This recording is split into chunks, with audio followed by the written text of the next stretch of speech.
Well, let me get this off. It's about 108 degrees in San Bernardino. So let me just tell you what's happening. This is countdown day 9 as my student loan will be below $40,000 as of August 2nd. When I woke up in the hospital from the surgery, I was in the ICU unit. I can only remember the doctor saying they had to go through my chest up to my eye to drain out some infectious stuff that was, if it came in contact with the brain, that I would die. I was in an intensive care unit for almost over a week. When you're in an intensive care unit for over 2 to 3 days, either you're going to live or you're going to die. There's no in between. Luckily, I was one of the people that actually lived. After I finished the surgery, I was moved to the high risk area for another week, where I just was on Tylenol 3. It's like this medicine you take for like almost something to Valium or something that takes away the pain. And I had daily IV drips of getting the whatever the stuff in my veins so the infection would go away. And I remember like a surgery was like when a plumber goes into your sink. He goes into the pipe and he has to clear out the blockage, and then he has to suck out the blockage so the blood can flow, so the water can flow to get to where it's want to go. My problem was my infection was so bad that my eye was kind of bulging out.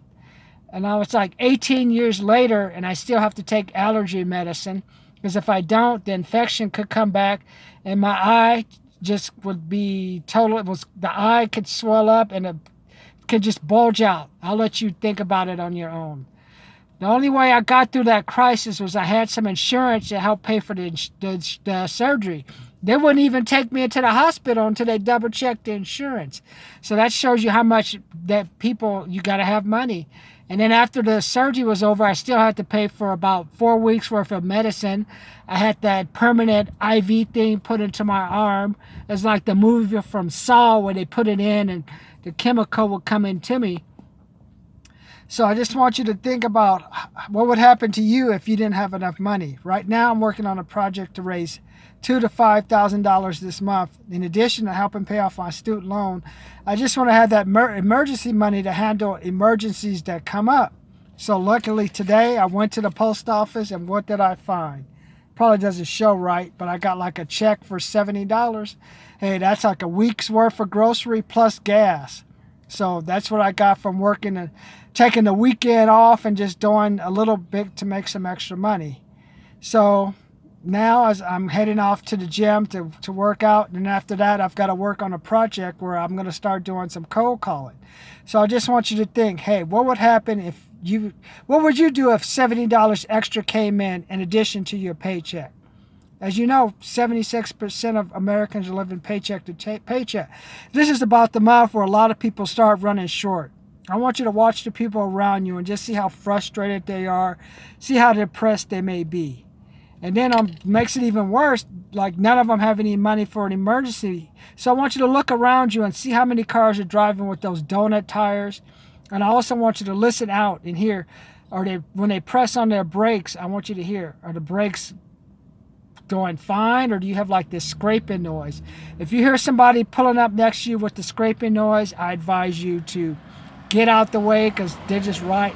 The only thing that's going to stop that car is steel. And even then, the steel will eventually give way and they won't stop before they hit you.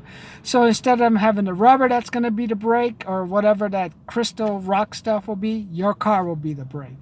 So we'll continue on my adventure in a hospital. I just want you to remember, if you ever find yourself in an intensive care unit for more than 2 weeks, you better check with the doctor and ask him, am I going to live, doc, or am I going to die?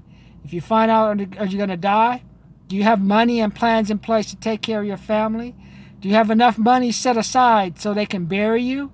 Or do you have to be cremated, like when they find the dead people on the street and can't find anyone to next of kin? Next, countdown 8. We're getting closer to below $40,000.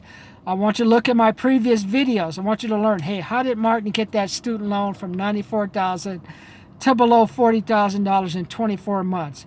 I want you to take a look at that, and then I'll give you some information on my special courses. Yes, you should pay me to help you, because if you have more money coming in, paying down your debts, that means you have more money to have fun, and you don't have to go do like my grandmother and I had to do when I was younger, go shopping at the 99-cent store, or you go to those places where you bag your own groceries. Let me tell you, when you bag your own groceries, the products are basically the same. You're paying the same money, and after you spend in line for 24 to 40 minutes, you wish you had just went to Vons and had them do the baggage and pay an extra $5 to $6. How much is your time worth? In the 99-cent store, don't even get me started. The prices are cheap, but the people you run into make you want to run out of that store as quick as possible. So next time, count down 8 below 40,000, and hey, look at those previous videos, especially the one on how I paid my car off in 18 months. 18 months, I have a $10, $100, and $500 consulting fee to help you get your loans paid off. Let me be your debt teacher. Talk to you later.